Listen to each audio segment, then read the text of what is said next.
This is Lesson 4 of the Property Code's free 32-lesson course. And if you skip the first 3, go back. Because what we covered on deal math and market reading sets up everything we're doing here. Today we're going deep on credit. Not the surface-level stuff you've heard 100 times. I'm talking about what a mortgage underwriter actually looks at when they pull your file. Why two people with the same score can get completely different loan terms, and exactly what you do in the next 30, 60, and 90 days to move the needle before you make an offer on a property. Let's start with the number most people fixate on: your credit score. You've been told you need a 620 to buy a house, or a 700, or a 740. Those numbers aren't wrong, but they're incomplete. The score is the headline. Lenders read the whole article. Here's what's actually inside a credit file when a lender pulls it. First, they're looking at payment history. That's 35% of your FICO score, the biggest single factor. Every on-time payment, every late payment, every missed payment, it's all time-stamped. A 30-day late from 3 years ago hits you less than 1 from 6 months ago. A 90-day late is a serious problem regardless of when it happened. If you have collections, charge-offs, or judgments sitting in your file, an underwriter sees those before they see anything else. Those are flags that trigger manual review, and manual review means slower approval, worse terms, or denial. Second thing they check: credit utilization. That's 30% of your score, and this is where most people leave points on the table. Utilization is how much of your available revolving credit you're using. If your credit card limit is $10,000 and you're carrying a $6,000 balance, your utilization is 60%. That is killing your score. The sweet spot lenders like to see is under 30% utilization across all cards. The sweet spot to maximize your score is actually under 10%. Those two numbers are not the same. Under 30 gets you qualified. Under 10 gets you the best rate. Here's a real-world example. Marcus is a 34-year-old electrician in Ohio. He's got a 668 credit score. He's been paying his cards on time for 2 years, no late payments. He thinks he's doing everything right, but he's got 3 credit cards, and he's using 58% of his combined limit across all 3. That one factor is suppressing his score by somewhere between 40 and 60 points.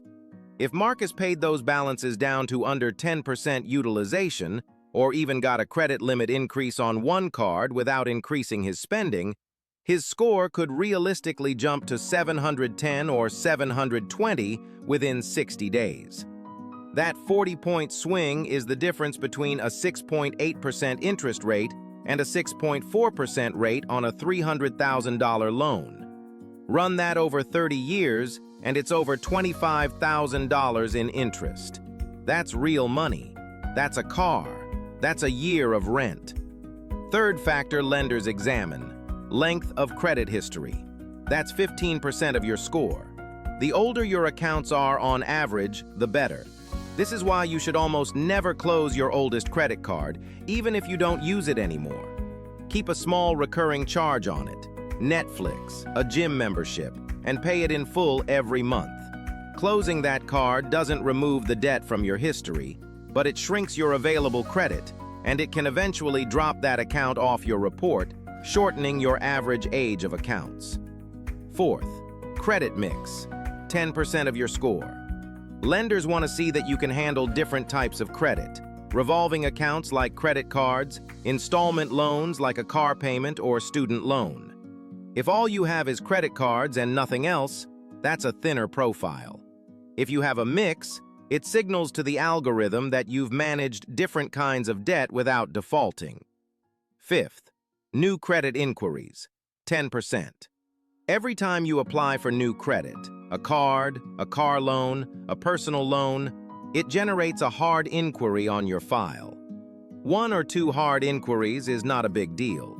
6 hard inquiries in 6 months tells an underwriter that you've been shopping desperately for credit, and that raises a red flag. If you're planning to buy property in the next 6 to 12 months, stop applying for anything new. Now, Let's talk about the 3 credit bureaus, because this is where people get confused. Equifax, Experian, and TransUnion are 3 separate companies that collect and store credit data independently. They don't always have the same information. A creditor might report your payment to 2 of the 3, but not all 3. An error on one bureau doesn't automatically appear on the others. This matters because when a mortgage lender pulls your credit, they typically pull all 3. This is called a tri-merge report. And in most cases, they use the middle score, not the highest. So if your Equifax score is 740, your TransUnion is 720, and your Experian is 695, your qualifying score for that loan is 720. The highest score doesn't save you. The lowest score doesn't tank you. The middle one is what matters. Check your reports at annualcreditreport.com. That's the only federally authorized site to get your free reports. You get one from each bureau per year. Pull them. Go through them line by line. Look for accounts you don't recognize, addresses you've never lived at, late payments that were actually paid on time, balances that are wrong. Errors on credit reports are more common than most people realize. A 2021 Consumer Financial Protection Bureau study found that 26% of consumers identified at least one error on their credit file. When you find one, you dispute it directly with the bureau in writing, not over the phone. You document everything. Bureaus are required to investigate within 30 days. If they can't verify the item, it has to come off. For ongoing score monitoring, Credit Karma uses VantageScore, not FICO.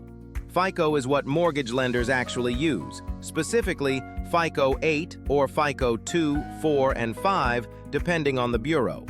MyFICO.com gives you your actual mortgage scores. It costs a few dollars a month, but if you're actively prepping to buy, it's worth knowing the real number. Now the timeline. Here's how you actually move your score before you apply for a mortgage. In the first 30 days, pull all 3 reports and dispute every error you find. Pay down revolving balances aggressively. If you can get any card below 10% utilization immediately, do it. Call your card issuers and ask for a credit limit increase.